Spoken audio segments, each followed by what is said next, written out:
William Zimmerle, and I'm an assistant professor at Fairleigh Dickinson University in Teaneck, New Jersey.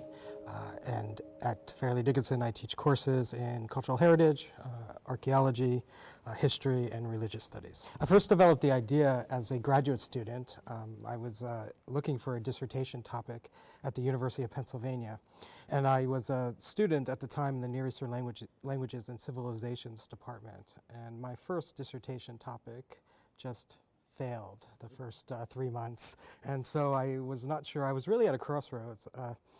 I didn't know where to turn, and my advisor at the time said to me, why don't you just go downstairs to the basement of the University of Pennsylvania Museum and look for something to write on. And as I began to look through all the notes and the research that had been developed and written about since as early as the 1900s, I realized that people called these incense burners.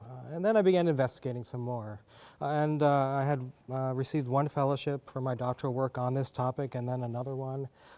So I've been going in through, traveling through Jordan, through the different museums, and traveling through Syria, through the different museums, and then through Europe, and just cataloging as many of these objects as I could find. And in the end, the list ended up over 500 of this type from just pre-Islamic periods alone.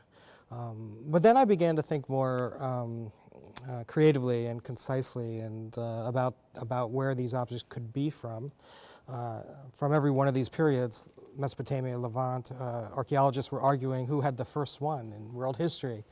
And someone suggested to me at the time, I was a fellow in Jordan, you know, I think I may have seen these things in Oman, and these objects in Oman. And I thought to myself, okay. And I was at the end of my fellowship in Jordan at the time. I had very little money left, and whatever I had, I took a flight to Muscat, and then took a bus for 12 hours to Salalah. And I just remember that bus ride because the air conditioner broke on the ride there. So it was real research, and I traveled for 12 hours. And when I got there, I was just utterly amazed, because the objects that I had been researching so much about, that same type of form was there in the markets and still being made by the potters.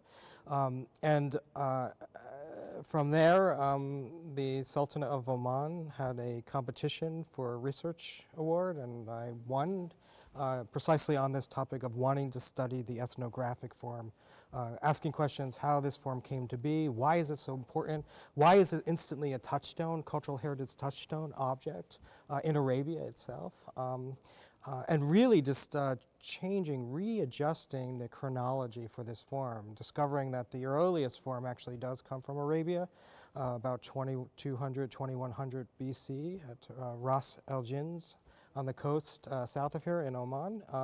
And then that form just disseminating from the end of the third millennium, increasing in numbers by the first millennium as the incense trade increases and develops, the very famous trade of myrrh and frankincense, and therefore we find that form in every quadrant of the Middle East.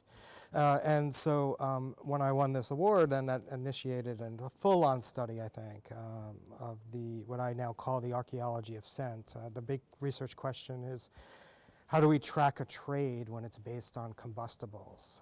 And that is the material culture that's left behind. And so where we're going with this project now, as I had completed the dissertation and it's now being converted into a monograph, it's a full-on book on the evolution of a distinct form, the Cuboid incense burner, the Majmara Bibkhara in Arabic, the square form that's a marker of Arabian trade.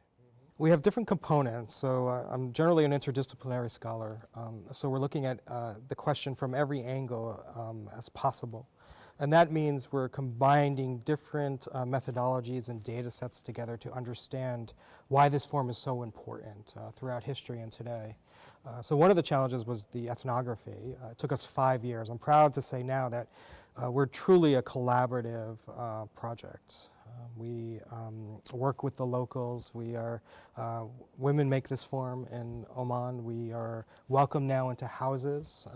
We record, we video, we photograph. We've developed techniques to photograph.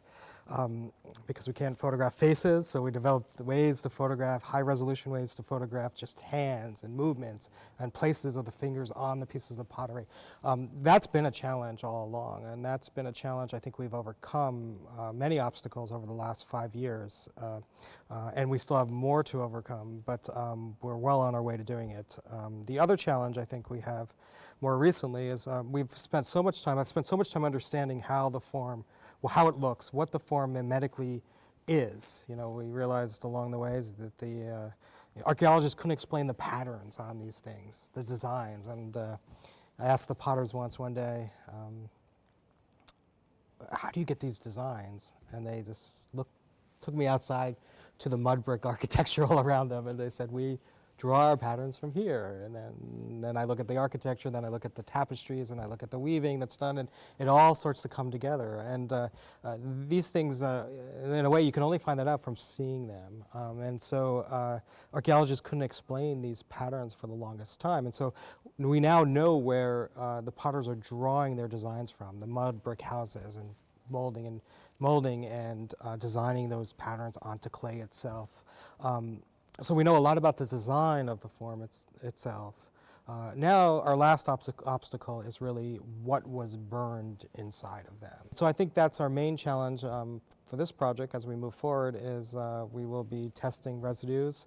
We have permission from many museums in Europe and America. We've taken samples. I have samples with me. And the labs here are wonderful. The lab technicians have been in agreement to work. They're very excited about it, and so I think I'm pretty hopeful. I'm fairly hopeful that we'll have some results. So far in the department, I've known the other two archaeologists a little bit from conferences and from just engagements in our academic field of archaeology. So Robert's, of course, in the field of cultural heritage. I know him from our ICOMOS conferences, and so what I've seen, how he's developed the Cultural Heritage Center here is fantastic. I think that's a wonderful addition to the NYU Abu Dhabi.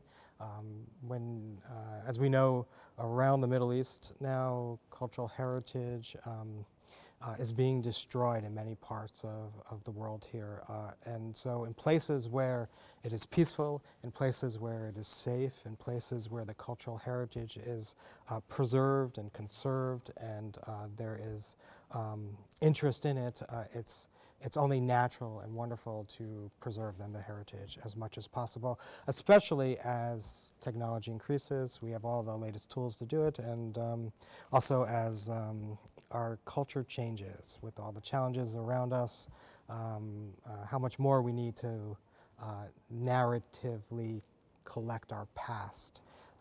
If you destroy a people's culture, you destroy collectively their soul. So it's so important that we have these centers, and I think NYU Abu Dhabi leads the way in that. And Fiona Kidd, of course, we were at the Metropolitan Museum together, and at one point I was a research fellow there, so it is good to see her again, and we've been collaborating on possible projects for the future.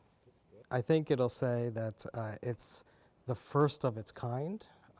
I know no study of cuboid incense burners, this tradition of incense burners that is a full-on cultural biography of one form from its very earliest attestations, assemblages in history, 2250 BC, and continuing through the pre-Islamic period, through the height of the trade of frankincense and myrrh and aromatics in the first millennium BC, and then into the Islamic period where the form is evolving, but still made, right? And then right into the modern day where potters are, unbeknownst to them, making a form that has a history of 5,000 years. So I think it'll say it's a unique book, creative book, and a book that draws upon as many matrices of data as possible that we can assemblage together, which I think is good scholarship for the 21st century. I think the book itself will probably be dedicated to the potters of Oman, the women who preserve this heritage. We're getting numbers as much as 400 or 500 now who do this form. It's a household form, household craft form, and so it's a very unique form. It takes quite a bit of skills. We've documented that it takes 2 or 3 years at least to learn the skills of rolling out the clay, and so I think the dedication will be to the ones who are still preserving this form today in history. It's right now looking like a large book that may actually end up as 2 books, so, but it's well on its way.